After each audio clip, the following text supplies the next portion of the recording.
ಇನ್ನು ಮೂಡಾ ಸೈಟ್ ವಿವಾದದ ಮತ್ತೊಂದು ಅಪ್ಡೇಟ್ ಇದೆ. ಏನು ಅಂತ ನೋಡ್ತಾ ಹೋಗೋಣ. ಮೂಡಾ ಸೈಟ್ ಹಗರಣಕ್ಕೆ ಸಂಬಂಧಪಟ್ಟಂತೆ ದೂರುದಾರರು ದಿನಕ್ಕೊಂದು ಮಾಹಿತಿಯನ್ನು ಕೊಡ್ತಾ ಇದ್ದಾರೆ.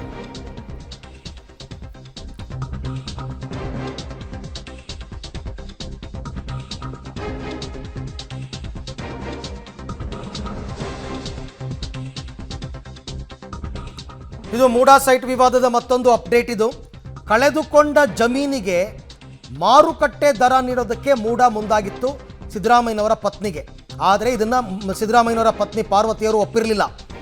ಮಾರುಕಟ್ಟೆ ದರವನ್ನು ಕೊಡ್ತೀವಿ ಅಥವಾ 60-40 ಅನುಪಾತದಲ್ಲಿ ಪರಿಹಾರ ಕೊಡ್ತೀವಿ ಅಂತ ಮೂಡಾ ನಿರ್ಧಾರ ಮಾಡಿತ್ತು.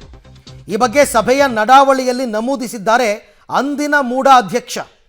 ಇದಕ್ಕೆ ಪರಿಹಾರ ನೀಡಿ ಅಂತ ಮೂಡಾಗೆ 2014ರಲ್ಲಿ CM ಪತ್ನಿ ಪತ್ರವನ್ನು ಬರೀತಾರೆ.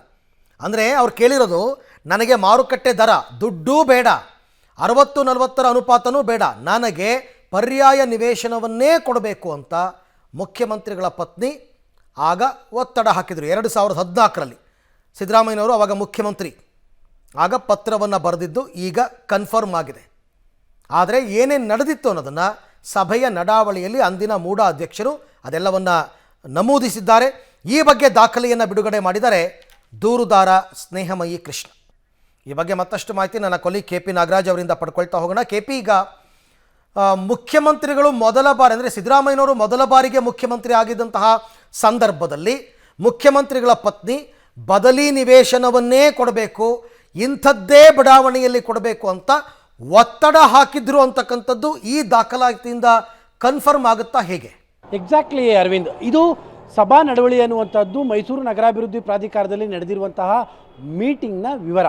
ಹಾಗಾಗಿ ಇದು ಅಧಿಕೃತವಾದಂತಹ ಮಾಹಿತಿ. ಈ ಮಾಹಿತಿಯನ್ನು ಇವತ್ತು ದೂರುದಾರ ಸ್ನೇಹಮಯಿ ಕೃಷ್ಣ ಅವರು ಬಿಡುಗಡೆ ಮಾಡಿರುವಂಥದ್ದು ಅರವಿಂದ್. ಅದರಲ್ಲಿ 2014ರಲ್ಲಿ ಈ ಒಂದು ಪತ್ರಕ್ಕೆ ಸಂಬಂಧಪಟ್ಟಂಥ ಚರ್ಚೆ ನಡೆದಿರುವಂಥದ್ದು. ಅವತ್ತು ಮುಖ್ಯಮಂತ್ರಿಗಳಾಗಿದ್ದಂಥದ್ದು ಇದೇ ಸಿದ್ದರಾಮಯ್ಯನವರು. ಆ ಒಂದು ಸಭೆಯಲ್ಲಿ ಒಂದು ಡಿಸ್ಕಷನ್ ಆಗುವಂಥದ್ದನ್ನು ಸಂಪೂರ್ಣವಾಗಿ ವಿವರವನ್ನು ಬರೀತಾರೆ. ಅಲ್ಲಿಗೆ ಪಾರ್ವತಿ ಅವರು ಈ ರೀತಿಯಾಗಿ ತಮ್ಮ ಜಾಗದ ಬದಲಿಗೆ ನಮಗೆ ಬದಲಿ ನಿವೇಶನವನ್ನು ಕೊಡಿ ಎನ್ನುವಂಥ ಮನವಿಯನ್ನು ಮಾಡಿದ್ದಾರೆ ಎನ್ನುವಂಥದ್ದು.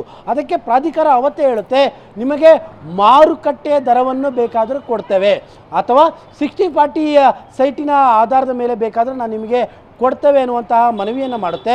ಆದರೆ ಆ ಮನವಿಯನ್ನು ಪಾರ್ವತಮ್ಮನವರು ಅವತ್ತು ಒಪ್ಪೋದಿಲ್ಲ.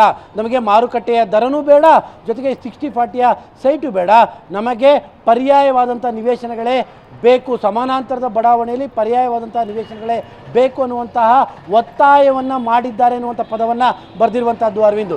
ಈ ಒತ್ತಾಯ ಎನ್ನುವಂಥ ಪದ ನಾವು ಹೇಳ್ತಾ ಇಲ್ಲ, ಸಭಾ ನಡವಳಿಯಲ್ಲಿ ಅವರೇ ಬರೆದಿರುವಂತಹ ಪದ, ಇದನ್ನು ಒತ್ತಾಯವನ್ನು ಮಾಡಿದ್ದಾರೆ. ಹೀಗಾಗಿ ಅವರಿಗೆ ನಾವು ಪರ್ಯಾಯವಾದಂತಹ ನಿವೇಶನಗಳನ್ನು ಕೊಡೋದಕ್ಕೆ ಮುಂದಾಗೋಣ ಅನ್ನುವಂಥದ್ದು ಸಭೆಯ ನಿರ್ಣಯ. ಅಲ್ಲಿಗೆ ಏನು ಮುಖ್ಯಮಂತ್ರಿಗಳು ಹೇಳ್ತಾ ಇದ್ರು, ನಮಗೆ ಮಾರುಕಟ್ಟೆ ದರ ಕೊಟ್ಟುಬಿಡಿ ಅಂತ. ಆ ಮಾರುಕಟ್ಟೆ ದರ ಕೊಡೋದಕ್ಕೆ 2014ರಲ್ಲೇ ತೀರ್ಮಾನ ಆಗಿತ್ತು. ಆದರೆ ಅವತ್ತಿನ ಆ ತೀರ್ಮಾನಕ್ಕೆ ಅವರು ಒಪ್ಪಿಲ್ಲ. ಅಲ್ಲಿಗೆ ನೀವು ನಿನ್ನೆ ಒಂದು ಪದವನ್ನು ಭಾಳ ಚೆನ್ನಾಗಿ ಬಳಸಿದ್ರಿ ಅರವಿಂದ್.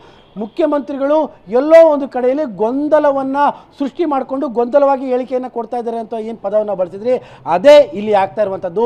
ಮುಖ್ಯಮಂತ್ರಿಗಳು ಮೂಡಾದ ವಿಚಾರದಲ್ಲಿ ಗೊಂದಲಕ್ಕೆ ಬಿದ್ದಂತೆ ಕಾಣ್ತಾ ಇದ್ದಾರೆ. ಹಾಗಾಗಿನೇ ಹಳೆಯದಲ್ಲಿ ಆಗಿರುವಂತಹ ವಿಚಾರಗಳನ್ನು ಗೊತ್ತಿಲ್ಲದಲೇ ಮರೆಮಾಚುವಂಥ ಕೆಲಸವನ್ನು ಮಾಡ್ತಾ ಇದ್ದಾರೆ. ಹಾಗಾಗಿ ಇಶ್ಯೂ ಈಗ ದೊಡ್ಡದಾಗ್ತಾ ಇದೆ Arvind. Right, thank you KP, ತಮ್ಮ ಎಲ್ಲ ಮಾಹಿತಿಗೆ ಧನ್ಯವಾದ. ಇದರ ಜೊತೆಗೆ ಇನ್ನೊಂದು ವಿಚಾರ ಏನಂತಂದರೆ, ಮುಖ್ಯಮಂತ್ರಿಗಳು ಹಲವಾರು ಕಡೆ ಹೇಳಿದ್ರು, ನಮಗೆ ಬೇಕಾಗಿರಲಿಲ್ಲ 14 ಸೈಟು, ಅವತ್ತೇ ನಮಗೆ ಆ 3 ಎಕರೆ 16 ಗುಂಟೆಗೆ ಪರ್ಯಾಯವಾದ ದುಡ್ಡು ಕೊಟ್ಬಿಟ್ಟಿದ್ದರೆ ಮಾರ್ಕೆಟ್ ರೇಟು ಮುಗ್ದೋಗ್ತಾ ಇತ್ತು ಅಂತ. ಮಾರ್ಕೆಟ್ ರೇಟ್ ಕೊಡೋಕ್ಕೆ ಮೂಡಾ ರೆಡಿ ಇತ್ತು. ಸಭೆಯ ನಡಾವಳಿ ಪುಸ್ತಕದಲ್ಲಿದೆ ಅದು ದಾಖಲೆ. ಆದರೆ ಮುಖ್ಯಮಂತ್ರಿಗಳ ಪತ್ನಿ ಒಪ್ಪಿಲ್ಲ. ನನಗೆ ಮಾರ್ಕೆಟ್ ರೇಟು ಬೇಡ, 60-40 ಅಂದರೆ 60:40 ಅನುಪಾತದಲ್ಲೂ ಕೂಡ ಜಾಗ ಬೇಡ, ನನಗೆ ಅದಕ್ಕೆ ಎಷ್ಟು ಮೌಲ್ಯ ಬರುತ್ತೆ ಅಷ್ಟೇ ಪರ್ಯಾಯ ಏರಿಯಾದಲ್ಲಿ ನನಗೆ ಲೇಔಟ್ ಬೇಕು, ಸೈಟ್ ಬೇಕು ಅಂತ ಇವರು ಒತ್ತಾಯ ಮಾಡಿರೋದು ಈಗ ಕನ್ಫರ್ಮ್ ಆಗ್ತಾ ಇದೆ.